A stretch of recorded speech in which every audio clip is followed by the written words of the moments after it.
za Radio Kwizera FM, Bwana Omari Rajabu. Bwana Omari Rajabu, karibu sana ndani ya studio zetu za Radio Kwizera FM. Asante sana, nashukuru sana ndugu mtangazaji. Asante sana. Lakini pia tupo na mgeni mwingine yuko kule Bukoba, Bwana Rwekaza Rwegoshora, huyu afisa elimu na mawasiliano wa mkoa. Bwana Rwegoshora, karibu sana ndani ya kipindi cha Mchakato. Asante sana ndugu mtangazaji wa Radio Kwizera, lakini pia na msikilizaji wetu. Asante sana. Habari za Bukoba? Bukoba ni tulivu, Bukoba ni salama, tunaendelea na majukumu yetu ya kila siku. Haya, asante sana. Karibu sana ndani ya Mchakato. Kwa siku ya leo zaidi tukutoa elimu kwa wafanyabiashara, hasa kutizama ule muhimu wa ulipaji kodi. Na moja kwa moja tukianza, tuanze na mgeni wetu ambaye tupo naye ndani ya studio zetu za Radio Kwizera FM hapa. Yes. Bwana Omari Rajabu, ni meneja wa TRA kutoka hapa Ngara. Tukianza moja kwa moja, Bwana Rajabu, pengine tu wafahamishe wa Tanzania umuhimu wa kodi ni upi? Karibu sana. Asante sana ndugu mtangazaji, kama ulivyonitambulisha, tuko hapa leo kwa ajili ya kutoa elimu kwa walipa kodi wetu na wananchi kwa ujumla. Lakini pia ningependa kwenda moja kwa moja kwenye swali lako uliloniuliza, umuhimu wa ulipaji wa kodi. Umuhimu wa ulipaji wa kodi. Umuhimu wa ulipaji wa kodi ni kuiwezesha serikali kutoa huduma bora kwa wananchi, ambazo huduma za kiuchumi, huduma za kijamii, huduma za miundombinu, huduma za ulinzi pamoja na usalama. Tukizungumzia kuhusu kiuchumi, ni swala zima la uwezeshaji wa kibiashara. Lakini pia tukizungumzia kuhusu masuala ya kijamii, hapa tunagusa mashule, tunagusa mazahanati, tunagusa hospitali. Lakini pia tukizungumzia miundombinu, basi hapa kuna madaraja, kuna barabara. Lakini pia swala zima la ulinzi pamoja na usalama, kwa sisi watu wa Ngara nafikiri tutakuwa ni mfano mzuri sana kwa kuliona hili, kwa sababu tuko mpakani mwa nchi mbili. Tumepakana na Rwanda, lakini pia tumepakana na Burundi. Kwa serikali yetu ya Jamhuri ya Muungano wa Tanzania inayoongozwa na rais wetu mpendwa Dr. Samia Suluhu Hassan, anahakikisha wananchi wa Ngara pamoja na Watanzania wote kwa ujumla wanakuwa salama kiulinzi, kwa sababu yote hii ni matokeo chanya ya ulipaji wa kodi. Sawa, asante sana Bwana Omari Rajabu kwa kuanza na ufafanuzi huo. Sasa nije kwako Bwana Rwekaza Rwegoshora kutoka huko Bukoba. Tutizame sasa ni muda gani wa kufanya makadirio ya kodi na kuwasilisha ritani za kodi. Karibu sana. Asante ndugu mtangazaji, lakini na msikilizaji wa Radio Kwizera, ni kwamba upo muda maalum ambapo mwananchi anatakiwa kufanya makadirio ya kodi, lakini pia kuwasilisha ritani za kodi mbalimbali. Ni kwamba kulingana na kodi ya mapato yanayotokana na biashara, ni kwamba huyu mtu anayepata mapato yanayotokana na biashara anatakiwa kufanya makadirio.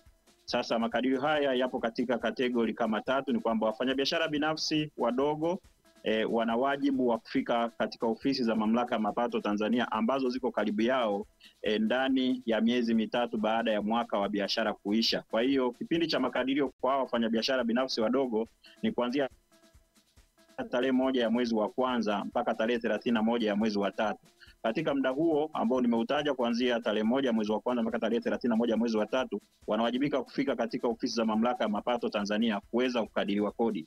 Na sisi wafanyabiashara wadogo hawa ambao ni binafsi, ni kwamba ni wale ambao wana mauzo ambayo yako chini ya shilingi milioni 100 kwa mwaka. Lakini pia wale wanaoanza biashara, kama mwaka jana uko unafanya biashara mwaka 24, sasa kwa mwaka 25 umeanza biashara, sasa sheria ya usimamizi wa kodi inakutaka kwamba ndani ya siku 14 umeanzisha biashara yako, unatakiwa kufika ofisi za ya Mamlaka ya Mapato Tanzania kwa ajili ya kufanya usajili. Usajili ni pamoja na kupata tini. Ukishapata tini ambao ni namba ya utambulisho wa mlipa kodi, ni kwamba sasa wewe utakadiriwa kodi na utaendelea sasa na utaratibu wa kulipa kodi kama ambao utakuja kuona huku baadaye.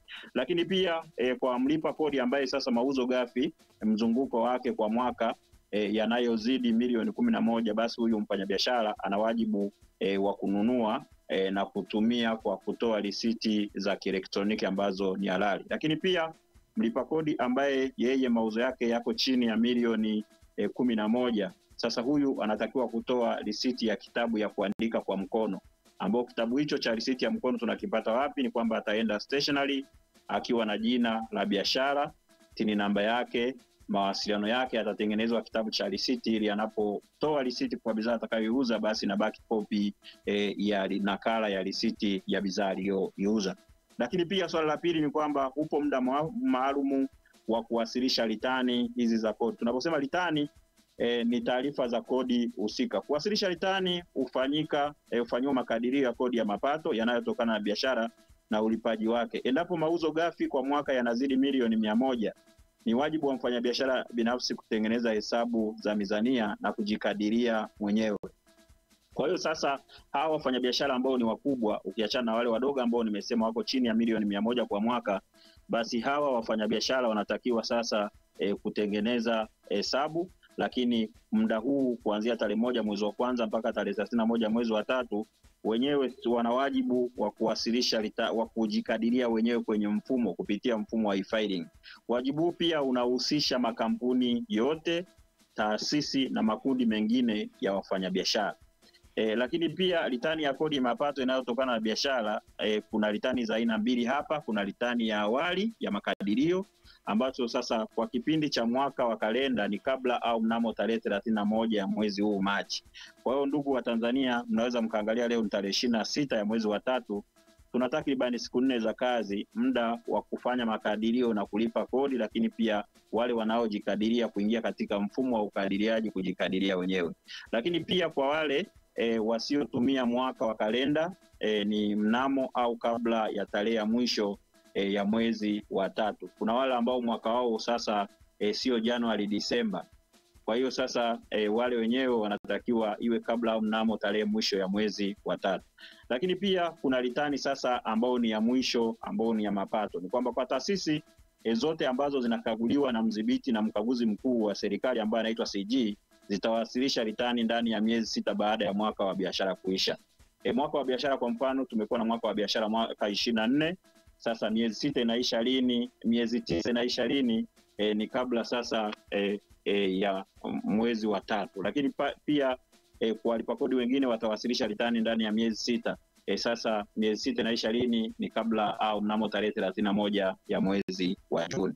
Ikumbuke kule kwa wale wanaofunga hesabu ya matumizi yatakayoruhusiwa kwamba ni matumizi ya biashara ni yale ambayo yatakuwa yameambatanishwa na risiti halali za kielektroniki. Kwa hiyo yale matumizi ambayo yatakuwa na risiti za kielektroniki hayatakubalika, na kutokubalika kwenyewe ni kwamba utakuta mapato yanakuwa makubwa, matumizi ni madogo, alafu mwisho utakuwa na faida kubwa, kwa hiyo kodi utakayolipa itakuwa ni kubwa. Sawa, tuangalie pia kwamba je, kuna faini yoyote pengine kuhusiana na kukiuka utoaji ama kudai risiti za kielektroniki?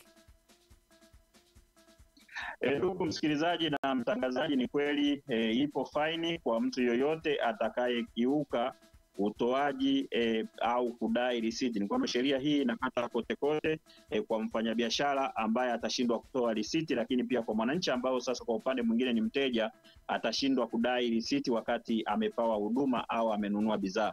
Ni kwamba muuzaji atakayeshindwa kutoa risiti halali au kudai risiti sio halali, ni kwamba atalipa faini ambayo itakuwa ni kikubwa kati ya 20% au kiwango ambacho ni kikubwa kati ya milioni 2 au milioni 4. Kwa hiyo faini sasa hapa haitazidi milioni 2 kushuka chini, wala haitapungua milioni 4. Kwa hiyo adhabu yetu iko kati ya milioni 2 na mpaka milioni 4. Hapo katikati unaweza kupata adhabu yako kwa kosa la kutotoa risiti au kutoa risiti isiyo sahihi.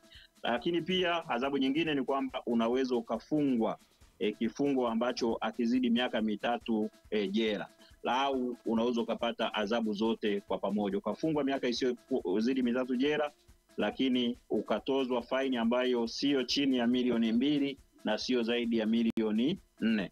Lakini kwa upande sasa wa mnunuzi, huyu mnunuzi ambaye ni mteja ameenda kupata huduma ya bidhaa, huduma akashindwa kudai risiti halali ya EFD, basi faini yake itakuwa ni kikubwa kati ya 20% ya kodi iliyokwepwa au 40,000. Kwa hiyo tunalinganisha 20% ya kodi iliyokuwepo pamoja na shilingi 40,000, kikubwa chake itakuwa ndo adhabu yake ya kushindwa kuwajibika kudai risiti halali ya EFD.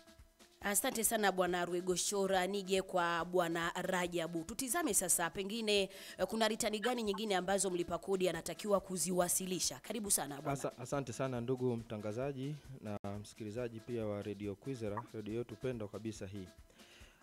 Ziko ritani ambazo anapaswa kuziwasilisha mlipa kodi, na ritani zenyewe ya kwanza kabisa ni ritani ya PAYE pamoja na SDL. Hizi ni kodi ambazo zinazotokana na kodi za wafanyakazi.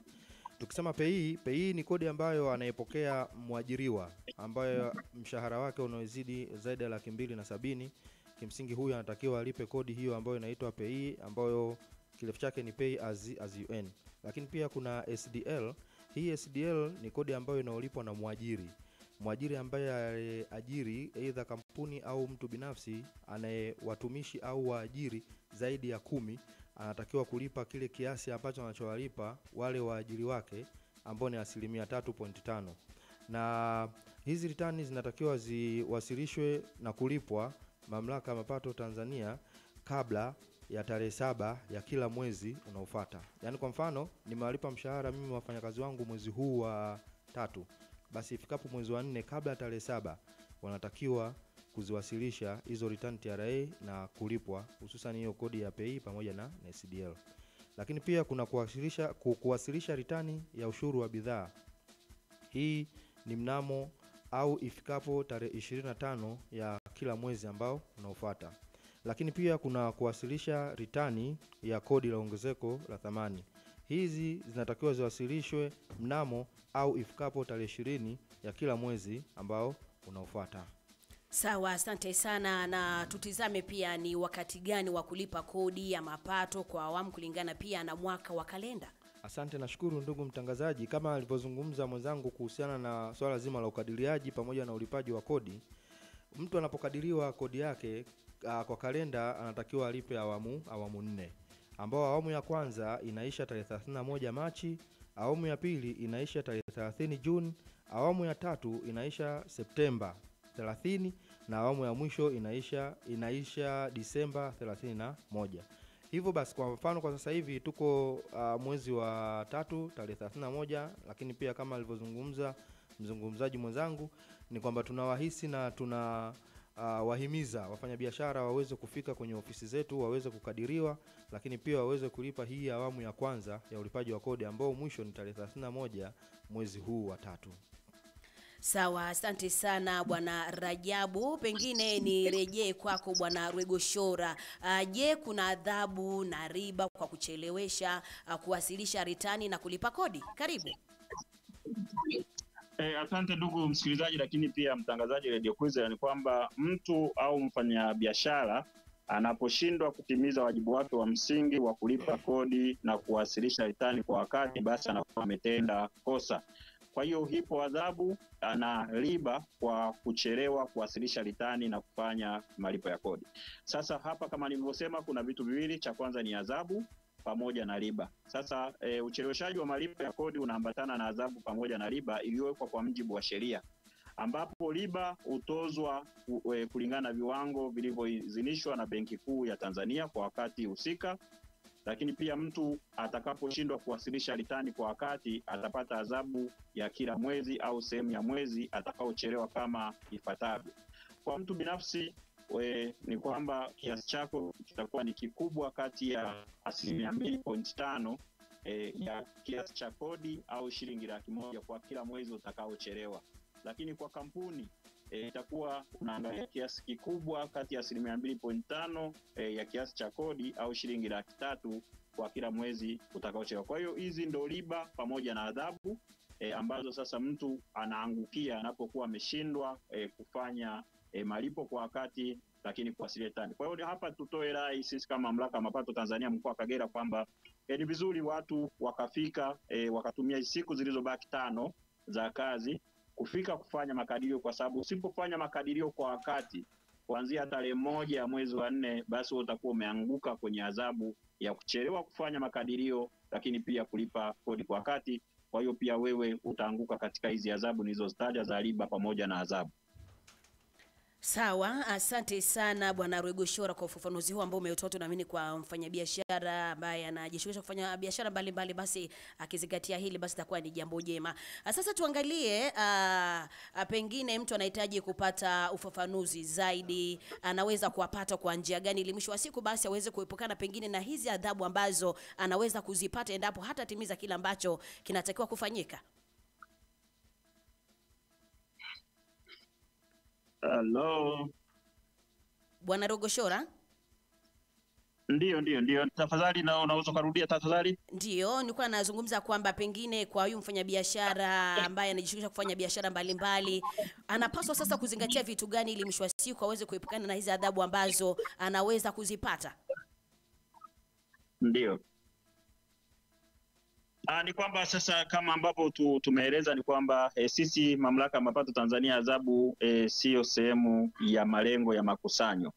Kwa hiyo ndio maana tunatumia mbinu mbalimbali kama kuhabarisha umma, kutoa elimu mbalimbali kama tunachokifanya hapa, kuwakumbusha, lakini pia tumekuwa karibu na wafanyabiashara ili wasiweze kuanguka katika adhabu. Sasa pia ni kwamba TRA Kagera tunao mfumo wetu wa message wa ndani kwamba sasa hivi tunawatumia wale ambao hawajaweza kufika mpaka tarehe ya leo tarehe 26 mwezi wa 3 kufanya makadirio, ambao tunaona sasa wanaelekea kwenye hizi adhabu, kuwakumbusha kwamba sasa unatakiwa kufika ofisi ya TRA iliyo karibu yako kuweza kufanya makadirio ya kodi. Lakini kuanzia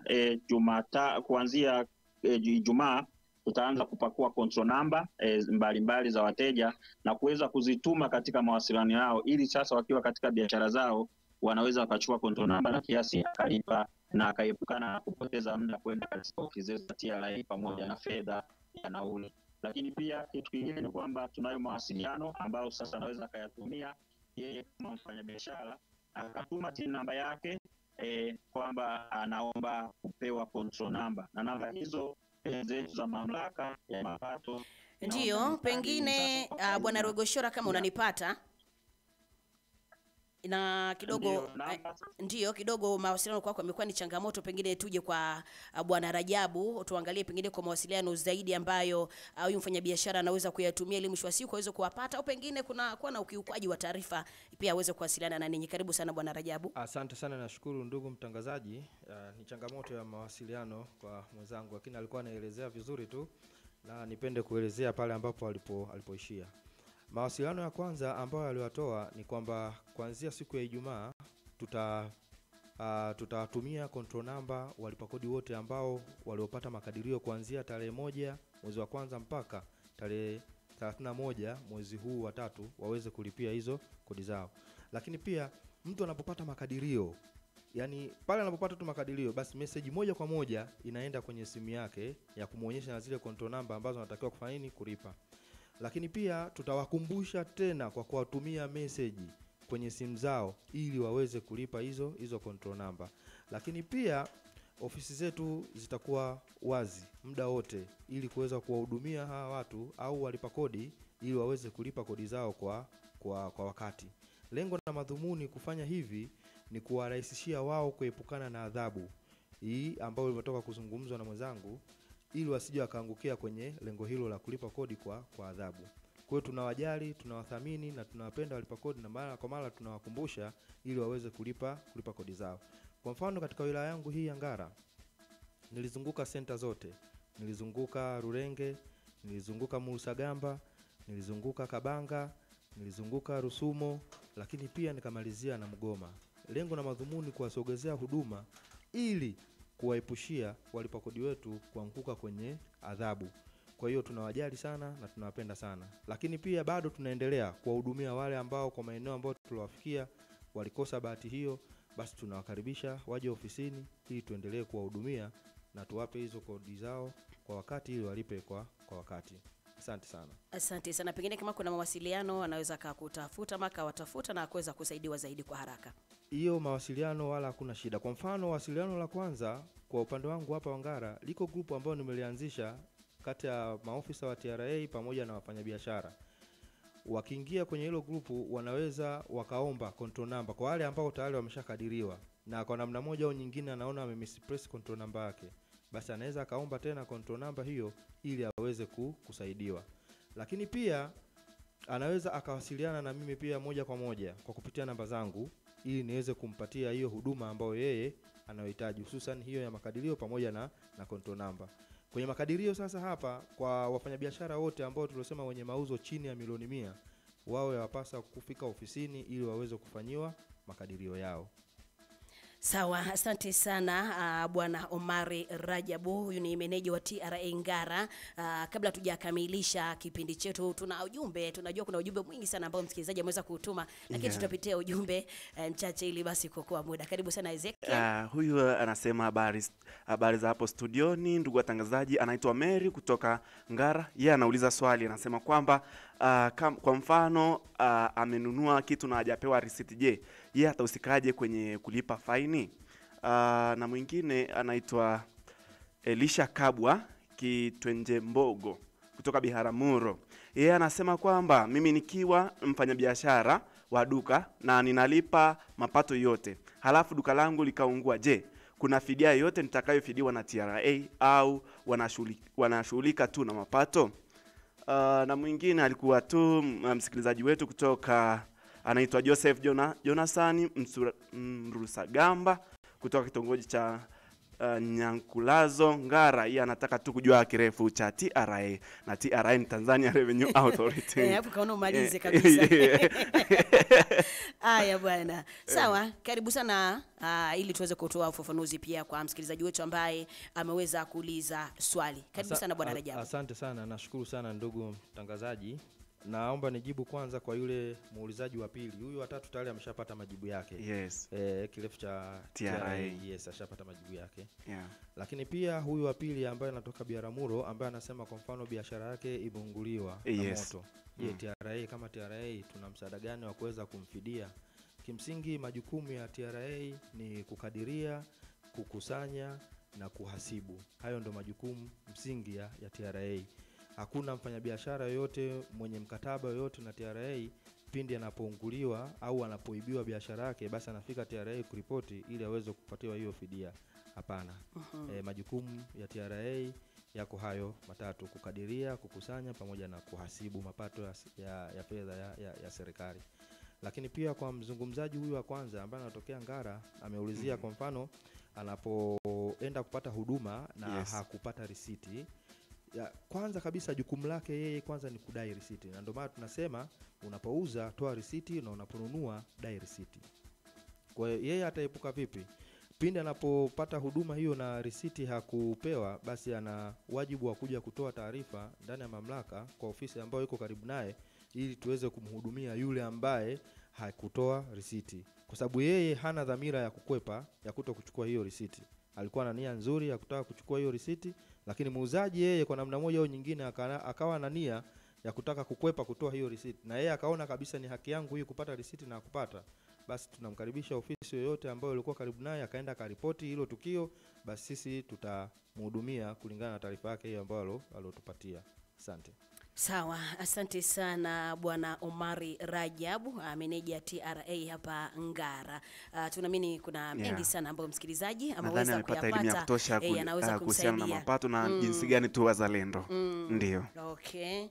Sawa, tunaona kuna bado ujumbe hapo wa msikilizaji wala tuweze kupitia kama upo ili mwisho wa siku basi msikilizaji aweze kupata majibu yake. Lakini pia msikilizaji unaweza kutupigia kupitia simu zetu hapa studio, ziko wazi kabisa kupitia nambari ya 0753 924514 na 0786111384. Unaweza kushiriki moja kwa moja, pengine kuuliza swali kwa wageni wetu ambao tupo nao ndani ya studio, hasa pale ambapo unapata utata kwenye eneo la kulipa kodi. Nikianza na line ya upande wa kwanza kwenye line ya simu. Hello? Hello? Hello? Hello msikilizaji? Hello? Hello. Habari ya kwako? Haya, pole sana, pole sana. Nipokee msikilizaji mwingine hapa kwenye line ya simu. Hello? Hello. Habari ya kwako? Salama za hapo studio. Salama kabisa, tunaongea na nani na unapiga simu kutoka wapi? Niko Benako. Unaitwa nani?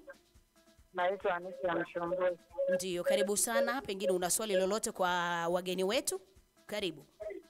Ndiyo, nimesikiliza. Ndiyo. Lakini ninaona TRA kwenye kuzungumza wanawazungumzia wale wenye mapato ya juu. Vipi kwa mapato haya ya chini? Mfano grocery, haya mabanda madogo madogo, malipo yake tunastahili kulipa TRA au ni mapato makubwa tu? Sawa, asante kwa swali lako, na mimi utapata jibu lako. Tunakushukuru sana Asante. Asante sana, na labda tuende moja kwa moja kuweza kulijibia swali hili. Karibu sana mgeni. Nashukuru ndugu mtangazaji. Muulizaji wa swali kama atakuwa alisikiliza kwa vizuri kabisa kuanzia mwanzo wetu mpaka sasa, hatukuwazungumza tu wafanyabiashara wenye mapato makubwa. Tumezungumza wafanyabiashara wote wenye mapato makubwa na pia wenye mapato madogo. Lakini pia kinachofanya mtu alipe kodi ni kile ambacho anachokipata. Kwa mujibu wa sheria, mwenye mauzo yasiyozidi milioni 4 kwa mwaka, mwenye mauzo yasiyozidi milioni 4 kwa mwaka, huyu kimsingi hatakiwi kulipa kodi. Okay. Lakini yule ambaye anaanzia kuanzia milioni 4 na kuendelea kwa mwaka ndio anatakiwa aingie kwenye wigo wa kulipa kodi. Lakini sasa hatuendi kwa kubashiri na wala hatuendi kwa kusema tu kuhadithia mimi mapato yangu, hapana. Hayafiki milioni 100, hayafiki milioni 4 kwa mwaka. Lazima uweke ushahidi. Na ndio maana tumesema kwa wale wote wenye mauzo chini ya milioni 11 kwa mwaka wanatakiwa watoe risiti za mkono.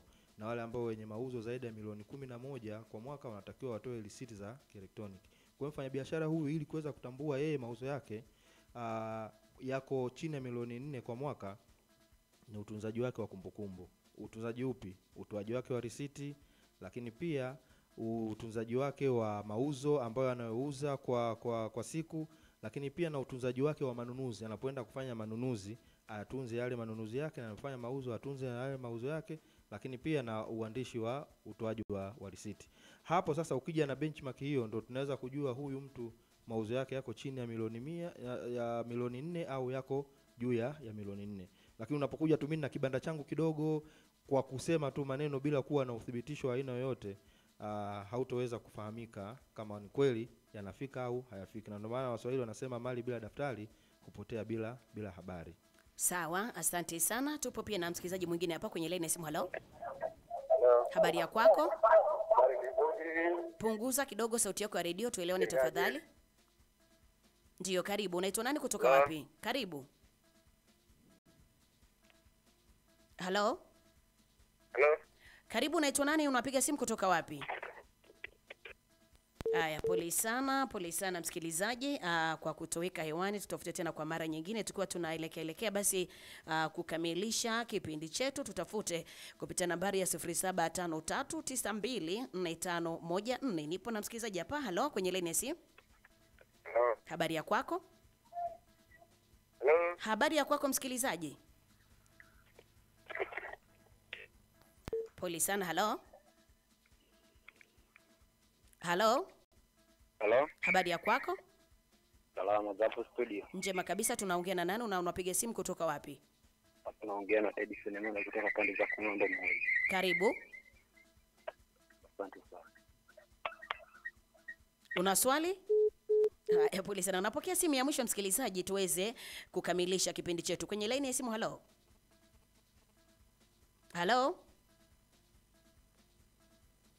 Hello, habari ya kwako? Habari ya kwako msikilizaji?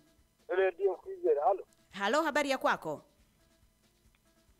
Haya, pole sana kidogo, naona kwa mawasiliano sio mazuri. Hello. Haya, tumekamilisha namna hiyo msikilizaji, wewe ambaye umekuwa pamoja nasi ndani ya mchakatoni. Kwa tukiangazia sana zaidi umuhimu wa kulipa kodi. Tunajua Na nadhani msikilizaji wetu amepata elimu ambayo ni nzuri ya kumsaidia yeye katika kuhakikisha kwamba ni kwa namna gani anaweza kuendana na hili shughuli ya ulipaji wa kodi kama kwa mzalendo na Mtanzania. Sawa. Na katika kipindi hiki msikilizaji tulikuwa na wageni wetu kutoka TRA. Yeah. Tulikuwa na bwana Omari Rajabu, huyu ni meneja TRA Ngara, lakini pia tunaamini sasa hivi anatupata vizuri kabisa bwana Rwegoshora, unatupata kwa uzuri kabisa. Ndio, wakati tunakamilisha, pengine una neno lolote tukamilishe? Tanzania. Haya, pole sana kidogo, naona mawasiliano kwake kuwasiliana na sisi imekuwa ni changamoto lakini tunaamini kwa elimu ambayo ameitoa itakuwa ni msaada mkubwa sana kwa wafanyabiashara kuhakikisha kwamba basi wanatimiza wajibu wao. Haya, msikilizaji, tunakamilisha kipindi chetu namna hiyo. Tulikuwa na bwana Omari Rajabu. Bwana Omari Rajabu, pengine una neno la ziada katika kukamilisha kipindi chetu? Karibu. Asante na shukuru ndugu mtangazaji. Ndio.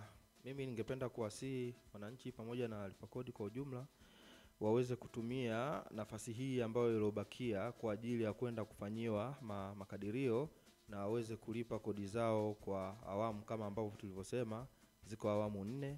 Kuna awamu ya kwanza ambao mwisho ni tarehe 31 mwezi huu, awamu ya pili mwisho tarehe 30 mwezi wa 6, awamu ya tatu mwisho tarehe 30 mwezi wa 9, na awamu ya mwisho kabisa ni mwisho tarehe 31 mwezi wa 12. Kwa hiyo niwahimize na niwahase walipa kodi waweze kujitokeza na kuweza kufanyiwa makadirio yao ili waweze kulipa kodi zao kwa wakati, waweze kuepukana na adhabu. Sawa, asante sana bwana Omari Rajabu, meneja TRA Ngara, lakini pia msikilizaji, tulikuwa na bwana Rwekaza Rwegoshora, ni afisa elimu na mawasiliano wa mkoa wa Kagera. Tulikuwa nao msikilizaji ndani ya kipindi chetu cha mchakato, hasa wasio kulikoni, tukitizama umuhimu hasa kwa mfanyabiashara kuweza kulipa kodi kwa maendeleo ya nchi yetu ya Tanzania. Kipekee tuwashukuruni sana kushiriki nasi leo ndani ya kipindi cha mchakato. Asante sana bwana Rajabu. Asante sana, nashukuru sana. Asante sana. Tumekamilisha namna hiyo msikilizaji kulikoni yetu asubuhi ya leo ndani ya mchakato, na tunakushukuru sana pia kwa kushiriki nasi kwa kutuma ujumbe wako mfupi maandishi, lakini pia kupiga simu hapa studio. Tunaamini elimu hii basi ukiitumia itakusaidia kwa namna moja ama nyingine. Tumekamilisha kulikoni.